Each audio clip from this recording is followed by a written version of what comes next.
Hey, I'm Ryan. And I'm Mike, and we're from Nickelback, and you're watching Noise11.com. And we welcome into Noise11.com, Ryan and Mike, Nickelback, back in Australia. I've sort of lost count. How many times? We don't know either. I've lost count too. That's good that we lose count.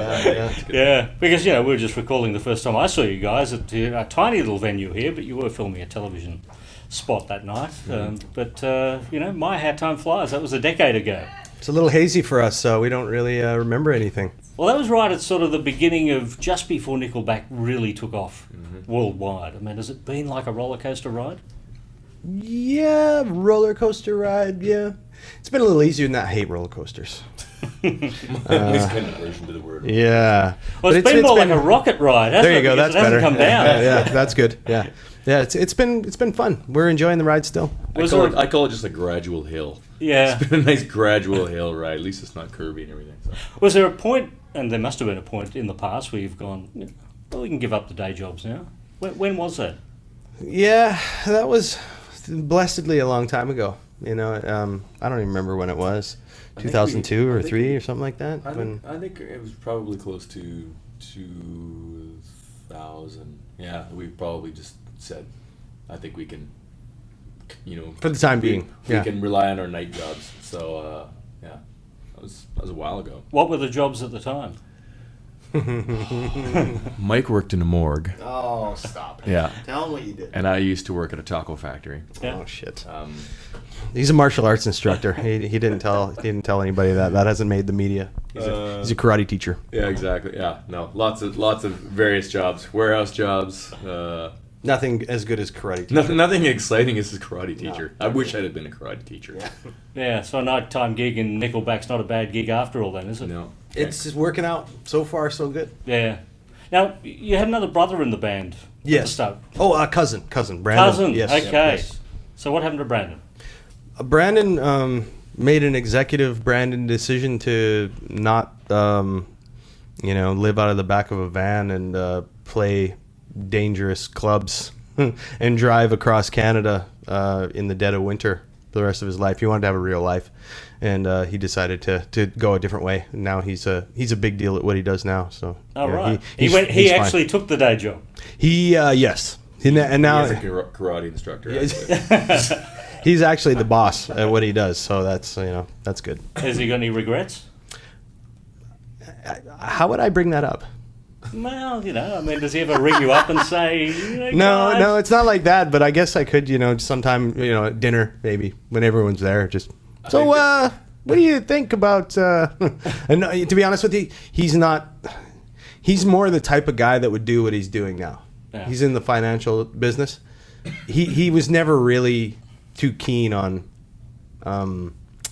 he liked to play music, but that's sort of where it kind of started and ended for him. He loved to play music, but I don't think he would have liked all the other things that come with it, On the touring and stuff. I don't know if that's really his thing, but heck of a drummer, though. Really great drummer. Let's talk about Pantera, because that's sort of the music you wander onto the stage with every night, isn't it? You've been doing your homework. It is. Yeah, well, what's that all about? Seems to be something to get the people started up with. They appear to like it. Yeah? How long have you been doing it? Oh boy, it's been in our pre the pre-roll to the show for I don't even know, as long as I can remember. I think we've been using Walk probably for that in particular, probably for like 7 years, something like that. I think, but I don't know. It gets me pumped up. Me too. I like it. Any kind of stuff like that. We grew up listening to that too, so I mean, it's pretty close to us. Yeah, well, I guess signing with Roadrunner Records, for a start, probably the premium metal label in the world. I still find it quite entertaining to think about that because it's ridiculous. Yeah. I mean, in the sense of like, love metal, grew up listening to metal. We started playing, and then we all kind of branched out and listened to different things. And I was raised on country, and these guys grew up listening to Beatles and Zeppelin and other things that weren't, they're great musically, but not necessarily metal. And so we get our, band together, and we're not really metal. and then a metal label calls us up and wants to sign us, and we're like, Yeah. "Are you sure you got the right number?" We're like, I don't know, and it ended up being just a great match. I mean, the label Roadrunner was just, we've had some really great times over the years. It's a label that when you have a metal label, you have to have a group of people that are ready to fight, because that's what you have to do. You have to fight for every inch that you get when you're selling that kind of music, because it doesn't just happen. Every inch is earned, and so they turned out to be a great team to work with for us, because they didn't give up. They just kept fighting for us, and it was really great. And what a catalogue there with bands like Slipknot that you're on the same label. Yeah, Slipknot's one of my favorites. Yeah, Typo and all those at the time when we signed. Then they started branching out and getting Cantrell signed, and then who else is did Rush even end up signed to that? Yes, For one. Yeah. I mean, they started really branching out. Russia, but international was Rush. Yeah, wasn't no, it, or exactly. something like But that? it I don't was, remember how that works exactly. But they started getting the reputation started to branch out, because they are the biggest indie, and that's who we could relate to. It was tough for us to relate to, always the guys with numbers, when it was the people with heart that would believe in you, and that's really kind of why we were sold on it. and along comes Nickelback and a little tune called "How You Remind Me." Mm-hmm. Off it goes. That old thing. Yeah. It's. I mean, you hope for stuff like that, Yeah, And it was the beginning of the beginning. Was that when you were in the studio and recording that? Did it feel like it was going to go on to become one of the biggest songs of all time? To me, it felt like as good as a lot of the other songs we put on that record. To be honest with you, I didn't have any sort of outstanding feeling about that one over Too Bad or some of the others that we were putting together for that record. It was good, and we felt it was good enough to go on the album. I don't think anybody came out of those beginning rehearsals going, I think we have the number one radio song of 2001 here. I don't think anybody thought that. Yeah, and that's I don't know how many cases of just putting your finger on that worldwide smash. Now, we're pretty good at putting our finger on what's our best foot forward for this album. That we had an idea of. Mm-hmm. But as to how it's going to be received, and you can never really tell that. There's so many factors that come into play, and who gets on board with it and tells everybody about it, and what's the overall kind of feeling and reception of that song, what's going on in almost the current events as to make you feel a certain way from that song. It's a lot of factors you can't really count on. So we threw it out there, and we thought it was a good song. We didn't know how how it was going to be received, but man, it's opened a lot of doors to countries we've only dreamed of going to. Have you ever done a gig where you haven't played it? The church gig. Yeah. No, I'm kidding. I don't know. I'm sure we played there. I guess the short answer would be no. I don't think so. I can't remember. It's not a good idea to not play it. Yeah. It's like the Stones going up there and not playing Satisfaction or something Which like that. they didn't do yesterday, by the way. I know, it's hard to believe, isn't it? Like No. that's hard to believe that they wouldn't do that. But Actually, they had an excuse. They hit curfew. So they died. oh, is that what That's happened? what happened, They yeah. were going to play it. Yeah. It was supposed It to was finish up the It night. was meant to be there, yeah. Okay. Details. Smart Yeah. guys, because it's just you don't want to go up there and not do the thing that everybody came to see. Yeah. So that creates a problem in itself for a band like Nickelback. You've had so many hits. Terrible problem. It's a Terrible. awesome problem to have. Love that problem. It's we were actually just discussing parts of that problem about you start having to rotate songs out of set lists, and hopefully you can do multiple shows, and so everybody gets a chance to hear what they kind of want to hear. I mean, there's definitely songs that you want to play every night, but it's a terrible problem to have too many songs that have done reasonably well that people want to hear. That's great. Because I guess to keep it interesting for you guys, there must be things that you need to throw in there just to make it fun. Because if you're having fun, then the audience is having fun. Absolutely. Does that mean sacrificing songs? We have fun getting in front of a different crowd every night. You know, it's every night's different. You know, when you do this, you can play the same songs, but every night feels different because you got a different group of people in front of you, and they might react different to different songs, and you know, particular events will occur that will make each show different. Yeah, you know, sometimes, you know, it really depends on the night. Sometimes we'll throw new songs in on set. Sometimes we'll throw new words in a song. If it pertains, sometimes it's intentional, sometimes it's unintentional. Yeah.